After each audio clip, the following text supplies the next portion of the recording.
Hello students, welcome back. आज के इस वीडियो के अंदर हम बेस को स्टडी करने वाले हैं। एसिड्स के रिगार्डिंग हम कंप्लीट स्टडी कर चुके हैं। आज बेस का किस तरीके से हमें पता चलेगा कोई चीज़ बेसिक है या नहीं, उसके बारे में हम थोड़ी सी डिटेल में स्टडी करेंगे। तो यहाँ पर देखिए बेस क्या होता है। देखिए हमने क्लासिकल और अरहेनियस थ्योरी जो है वो पढ़ चुके हैं हम लोग बेस के रिगार्डिंग। तो आप ऐसे कह सकते हैं base is the substance which is bitter in taste, bitter in taste. Secondly, it is soapy in touch.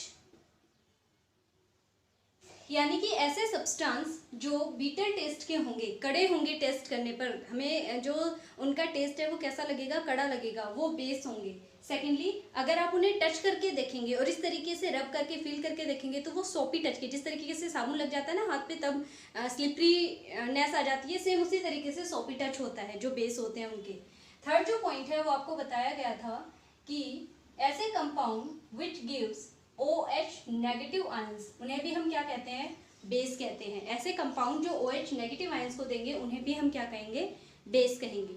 Okay, तो ये सारे जो करैक्टरिस्टिक हैं ये किसके लिए थे, बेस के लिए थे। अब हम यहाँ पर बात करते हैं एक छोटी सी कि जो बेस होते हैं कितने तरीके के होते हैं। There are two types, strong base और वीक बेस। जिस तरीके से हम एसिड्स को क्लासिफाई कर रहे थे सेम वैसे ही यहाँ पर बेस को भी क्लासिफाई करेंगे। तो स्ट्रॉन्ग बेस भी होते हैं और वीक बेस भी होते हैं। स्ट्रॉन्ग बेस कौन से होंगे, विच completely ionize in their aqueous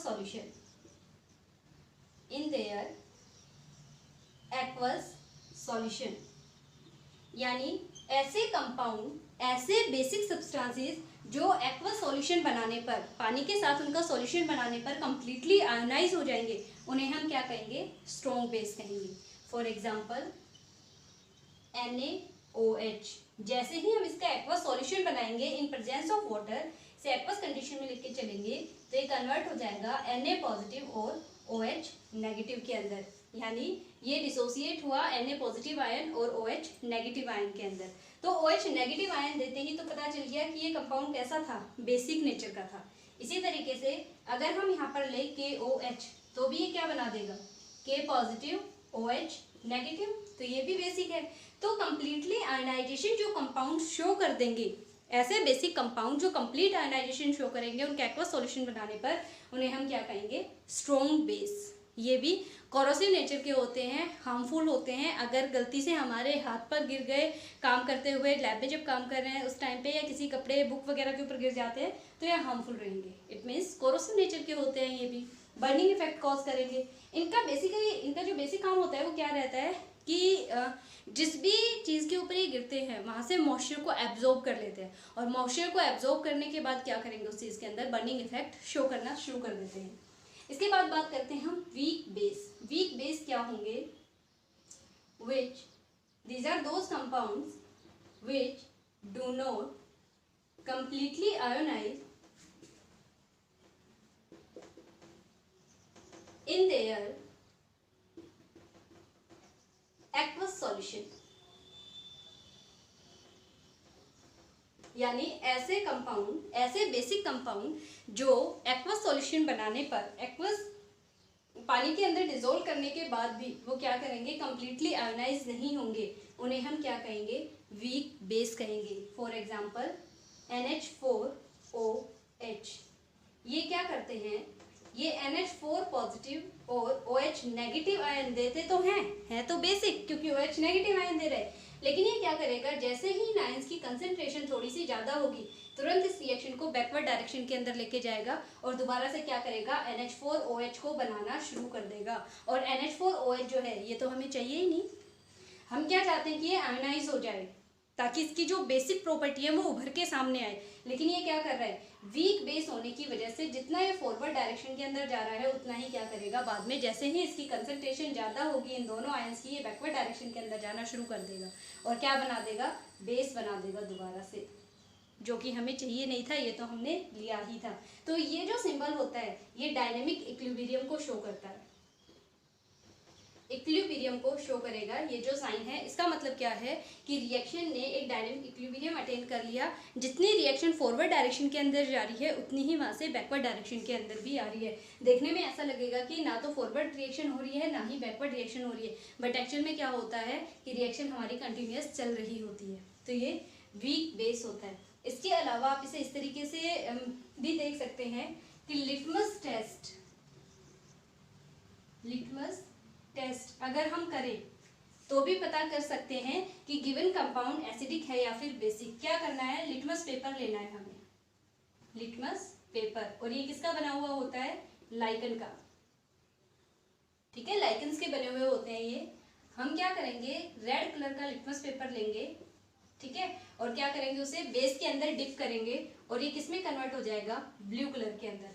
अगर रेड लिटमस पेपर लिया है और बेस के अंदर डिप करने पर वो कैसे कलर में कन्वर्ट हो जाता है, ब्लू कलर के अंदर, तो कंफर्म हो जाएगा कि जो गिवन सब्सटेंस था, जो इस टेस्ट ट्यूब के अंदर हमने एक सब्सटेंस भरा, अभी हमें नहीं पता है एसिड है, बेस है, न्यूट्रल है, किस टाइप का है। आपने रेड लिटमस पेपर लिया, इसके अंदर डिप किया, लेकिन ये एक्वस फॉर्म के अंदर होना चाहिए, कंसंट्रेटेड हम नहीं लेंगे। जब भी कोई चीज़ एक्वस फॉर्म के अंदर होती है तभी वो OH नेगेटिव आयंस अच्छे से देती है और तभी हमें पता चलेगा कि जो कंपाउंड है वो किस नेचर का है, अदरवाइज पता नहीं चलेगा, चाहे एसिड हो चाहे बेस हो। तो एक्वस सॉल्यूशन लिया हमने यहाँ पर, इसके अंदर जैसे ही रेड कलर का ये लिटमस पेपर आप इसके अंदर डिप करके देखोगे, आपने देखा कि तुरंत इसने क्या किया, जितने अमाउंट में आपने इसमें डिप किया था वो पूरा का पूरा ब्लू कलर के अंदर कन्वर्ट हो गया।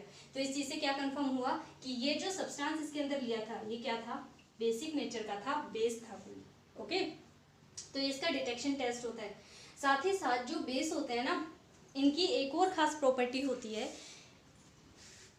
बेसिस जो हैं इन्हें देखिए, स्ट्रॉन्ग और वीक के अंदर तो हमने क्लासिफाई कर लिया, इससे तो हमें पता चल जाएगा। जो बेस होते हैं, जैसे मैंने यहाँ पर सोडियम हाइड्रोक्साइड का एग्जाम्पल लिया है, तो सोडियम हाइड्रोक्साइड जो होता है इसकी पैलेट्स होती हैं।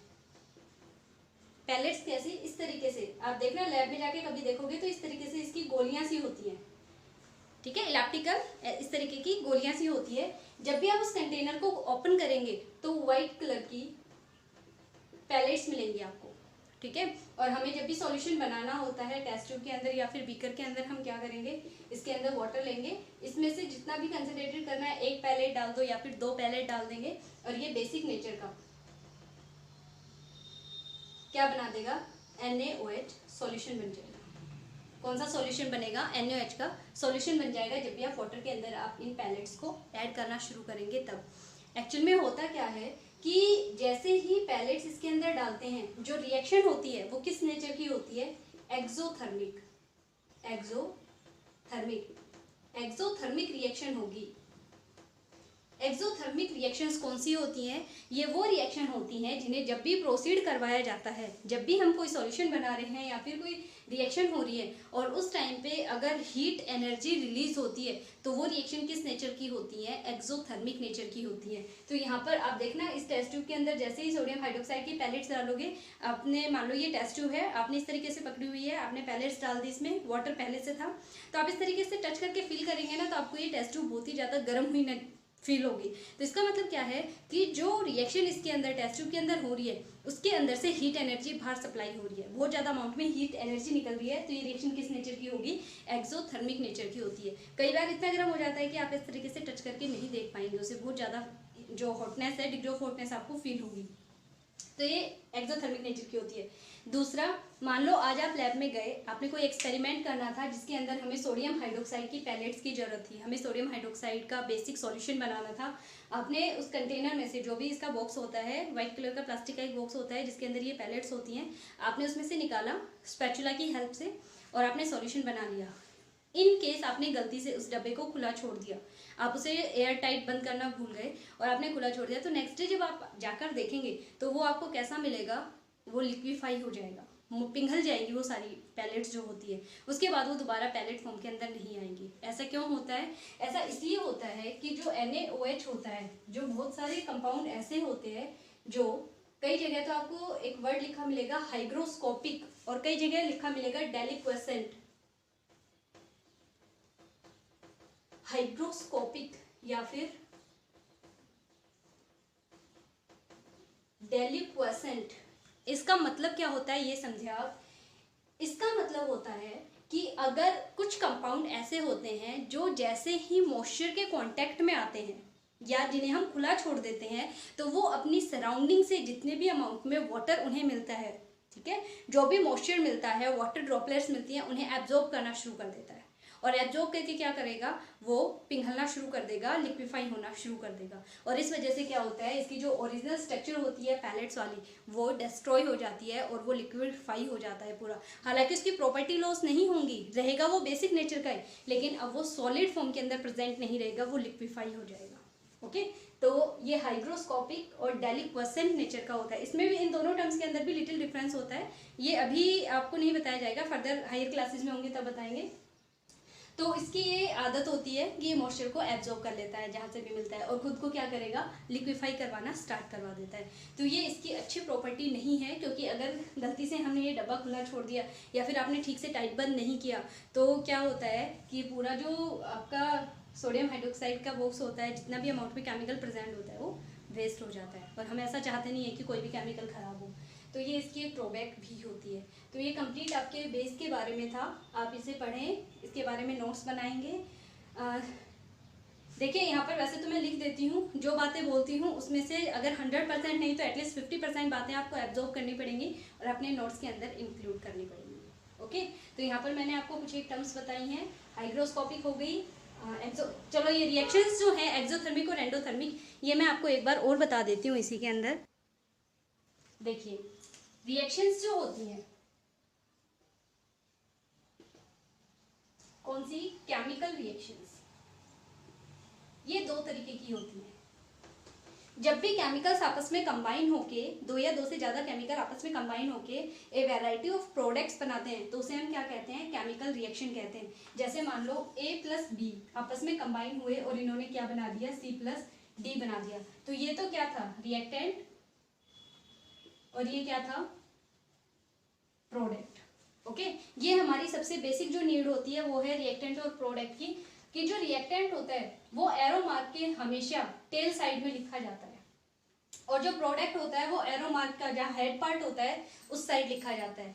जरूरी नहीं है कि दो रिएक्टेंट हो तो दो ही प्रोडक्ट बने, रिएक्टेंट का अमाउंट एक हो सकता है, कम हो सकता है, या दो से ज्यादा भी हो सकता है। इसी तरीके से प्रोडक्ट भी एक बन सकता है या फिर दो से ज्यादा भी बन सकते हैं, कितने भी बन सकते हैं, इस ये डिपेंड करता है किस टाइप की रिएक्शन हम करवा रहे हैं, क्या केमिकल्स कंबाइन किए हैं, डिसोसिएट करवाए हैं।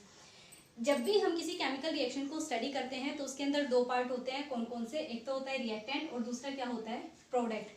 जब तक हमारे पास दो केमिकल अलग अलग सेपरेट, एक इस बीकर के अंदर प्रेजेंट है, एक इस बीकर के अंदर प्रेजेंट है, दोनों अलग अलग प्रेजेंट है, जब तक ऐसे रखे हुए हैं इन दोनों के बीच में कोई भी केमिकल रिएक्शन नहीं हो सकती है, कोई भी प्रोडक्ट जनरेट होने के चांसेस नहीं होते। लेकिन इन केस अगर हमने इन दोनों को मिक्स करवा दिया, या तो मैं इस केमिकल को इसमें डाल दूं या फिर इस केमिकल को मैं इसमें डाल दूं, तो उस टाइम के ऊपर क्या होगा, दोनों जैसे ही मिक्स होंगे एक fast and furious reaction start होगी और वो किस में कन्वर्ट हो जाएगा, प्रोडक्ट के अंदर कन्वर्ट हो जाएगा। उसमें से कोई गैस इवॉल्व हो सकती है, कोई प्रेसिपिटेट यानी कुछ सॉलिडिफाई होकर नीचे सेटल हो सकता है, या फिर एक सॉल्यूशन फॉर्म के अंदर वो कन्वर्ट हो सकते हैं, उनका कलर चेंज हो सकता है।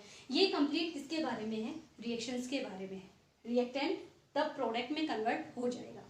ओके, बहुत सारी रिएक्शन ऐसी होती हैं जिनमें रिएक्टेंट्स को अगर आपने आपस में मिक्स कर दिया और एक बार प्रोडक्ट बना दिया तो आप उन्हें बैकवर्ड डायरेक्शन में, मान लो कोई केमिकल थे, आपने गलती से दोनों को मिक्स कर दिया और प्रोडक्ट के अंदर कन्वर्ट कर दिया, और मैं ये कहूँ नहीं मुझे तो अब मेरे रिएक्टेंट्स वापस चाहिए, आपने तो ये गलत कर दिया, प्रोडक्ट में क्यों सारा केमिकल खराब कर दिया। तो बहुत सारी रिएक्शंस ऐसी होती हैं जो एक बार अगर प्रोडक्ट में कन्वर्ट हो जाएं तो हम उन्हें बैकवर्ड डायरेक्शन में नहीं ला सकते, उन्हें दोबारा से रिएक्टेंट में कन्वर्ट नहीं करवा सकते। लेकिन बहुत सारी रिएक्शंस ऐसी भी होती हैं जिनके अंदर हम कुछ एक केमिकल चेंजेस करके, कुछ एक कंडीशंस को चेंज करके इस प्रोडक्ट को दोबारा से किस में कन्वर्ट कर सकते हैं, रिएक्टेंट्स के अंदर चेंज कर सकते हैं। ओके, लेकिन हम अभी किसके बारे में बात कर रहे हैं, एक्सोथर्मिक और एंडोथर्मिक रिएक्शंस के बारे में। एंडोथर्मिक रिएक्शन और एक्सोथर्मिक रिएक्शंस। एंडोथर्मिक रिएक्शंस कौन सी होती हैं, ये वो रिएक्शन होती हैं जिनके अंदर जब भी कोई रिएक्शन हम प्रोसीड करवाएंगे तो क्या होता है, हीट एनर्जी को एब्जॉर्ब करेंगे, हीट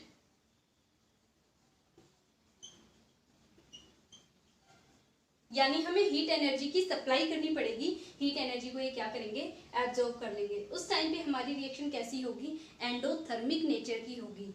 एक्सोथर्मिक रिएक्शंस कौन सी होती हैं, ये वो रिएक्शन होती हैं जिनके अंदर जब भी हम इन रिएक्शंस को प्रोसीड करवाएंगे तो हीट एनर्जी जो है वो रिलीज होगी।